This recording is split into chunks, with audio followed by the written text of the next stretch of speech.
বিএনপির ভারপ্রাপ্ত চেয়ারম্যান তারেক রহমান ঘোষিত ৩১ দফা বাস্তবায়নের লক্ষ্যে চট্টগ্রাম ১৩ আসনের আনোয়ারাতুন কর্ণফুলী আসনের সাবেক সংসদ সদস্য সরওয়ার জামাল নিজামর সমর্থনে শহীদ জিয়া প্রজন্ম দলের উদ্যোগে আলোচনা সভা ও লিফলেট বিতরণ অনুষ্ঠান অনুষ্ঠিত।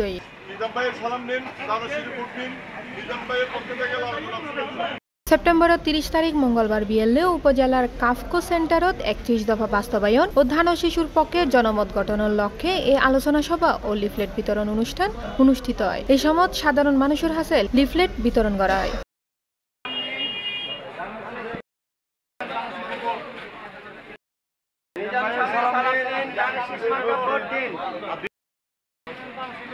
এন্ডে শহীদ জিয়া প্রজন্ম দলের কেন্দ্রীয় কমিটির সহ সাধারণ সম্পাদক আবু তাহেরের সভাপতিত্বে ও বটতলী ইউনিয়ন বিএনপির সাবেক সভাপতি আহমদ নুরুর সঞ্চালনায় অতিথি হিসেবে উপস্থিত আছেন বৈরাগ ইউনিয়ন বিএনপির সাবেক সভাপতি মোহাম্মদ ফরিদ উদ্দিন চৌধুরী, বটতলী ইউনিয়ন বিএনপির সাবেক সহসভাপতি বজল শাহ আলম মেম্বার। আমাদেরকে পৌঁছতে হবে, ঘরে ঘরে জায়গায় মানুষকে আমাদের পক্ষে বুঝিয়ে আনতে হবে। দেশে যে একটা নৈরাজ্য, যে একটা অবস্থা এখন পরিবেশ চলতেছে, এই দেশকে বাঁচাতে গেলে আমাদেরকে সচ্ছল হতে হবে। তারেক রহমান কর্তৃক ঘোষিত এই ৩১ দফা কর্মসূচিতে বাংলাদেশের মানুষের ভাগ্য উন্নয়নের কথা লেখা আছে।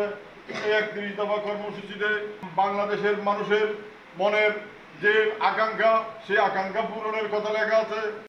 যে নির্বাচন হবে, সেই নির্বাচনে যাতে বাংলাদেশ জাতীয়তাবাদী দলকে, যাতে আমাদের এই এলাকার মানুষ বিএনপিকে দানের শীষে ভোট দেয়, সে আশা ব্যক্ত করে।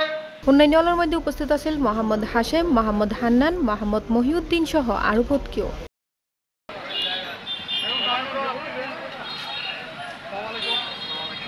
C plus TV, Chittagong.